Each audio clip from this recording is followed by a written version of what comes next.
বন্ধুরা চলো আজকে এই সুন্দর বেবি ফ্রকটা কিভাবে সেলাই করলাম চলো সেটাই দেখিয়ে দেবো। সবার আগে দেখো বেবি ফ্রকটা কাট করে নিচ্ছি আর এই টুকরো কাপড়টা দিয়ে উপরের বডি ডিজাইন করব।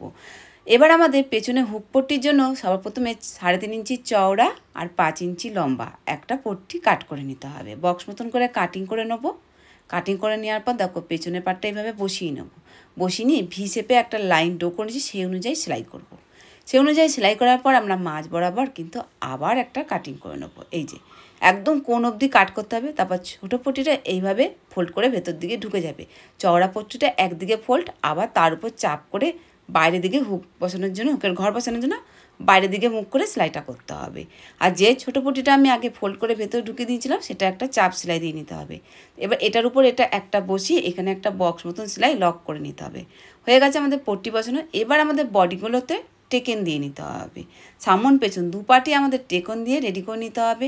রেডি করে নেওয়ার পর পুটগুলো জয়েন করে নিতে হবে। পুটগুলো ঠিক 1/2 ইঞ্চি করে কাপড় নিয়ে কিন্তু তোমরা জয়েন করবে। এইভাবে কিন্তু জয়েন করে সেলাই করে নেবো পুটগুলো। তারপর এখানে আমাদের সামনের বুকের দিকে যে ডিজাইনটা করবো তার জন্য 2.5 ইঞ্চি কাপড় কেটে নিয়ে এইভাবে ফোল্ড করে নিতে হবে। ফোল্ড করে নিয়ে সামনের পাটে এইভাবে বসিয়ে নিতে হবে। বসিয়ে নিয়ে দেখো একবার সোজা এদিকে সেলাই করে নিয়ে ঘুরিয়ে নিয়ে আবার এদিকে লক করে বার করে দেবে। চলো এবার আমাদের তেরছা পট্টি লাগবে গলায় ডিজাইন করার জন্য।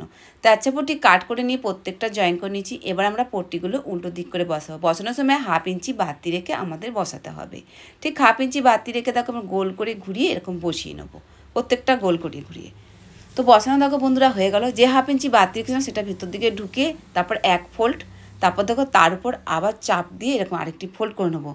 গলার দিকে ঠিক বিটের মতন করে হবে, সরু বিটের মতন করে। ঠিক এইভাবে সেলাই করে গলার পট্টিটাও লাগিয়ে নিলাম। চলো এবার হাতাটা রেডি করে নিই। লম্বা 13 ইঞ্চি আর চওড়ায় 1.5 ইঞ্চি নিয়ে নিচে একটা পট্টি দিয়ে হাতাটাও ঠিক একই নিয়মে প্রথমে উল্টো দিকে বসিয়ে তারপর সোজা দিকে ঘুরিয়ে এভাবে বিট মতন করে একটা সেলাই করে নিতে হবে। তাহলে হাতাটা আমাদের সুন্দর লাগবে। ঠিক ঘেরের কাপড়গুলো দিয়ে কিন্তু আজকে ডিজাইনটি করছি। ফিটিংসের মাপ করে নিলাম কোমরের দিকে 1.5 আর ছাতির দিকে 2 ইঞ্চি নিয়ে এইভাবে নিয়ে এখন ফিটিংসের সেলাইটা করে নেব।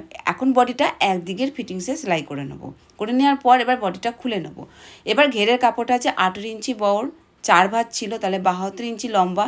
এবার 1.5 ইঞ্চিটা ফিটিংসের মাপটা ছেড়ে এবার সেখান থেকে কিন্তু আমরা এখন কুচিটা দেবো। ঠিক দেখো এখন কুচিটা একটার পর একটা 1.5 ইঞ্চির মাপ করে ছেড়ে এবার ঘন ঘন করে কুচি দিয়ে নেবো।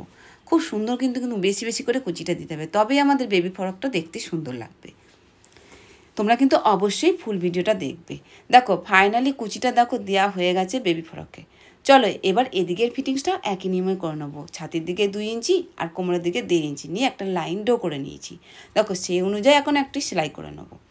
একদম বরাবর সেলাই করে নিয়েছি। এবার চলো নিচের দিকটা মুড়তে হবে 1.5 ইঞ্চি। প্রথমে 1/2 ইঞ্চি, তারপর 1 ইঞ্চি ফোল্ড করে 1.5 ইঞ্চি নিচের দিকটা এইভাবে ঘুরিয়ে গোল রাউন্ড করে মুড়িয়ে নেবো। মুড়িয়ে নেওয়ার পর এবার চলো হাতাটা বসিয়ে নিতে হবে। হাতাটা রেডি করে রেখেছিলাম। তো বন্ধুরা দেখো ফাইনালি হাতাটা কিন্তু বসানো হয়ে গেল জামার মধ্যে। তো বন্ধুরা আজকে তোমাদেরকে খুবই সহজ পদ্ধতিতে বেবি ফ্রক সেলাইটা দেখালাম। তোমাদের কেমন লাগলে জানিও, ভালো লাগলে লাইক কমেন্টস বন্ধুরা। Bye bye. পরের ভিডিওতে আবারও তোমাদের সাথে দেখা যাচ্ছে আবার একটা নতুন ভিডিওতে।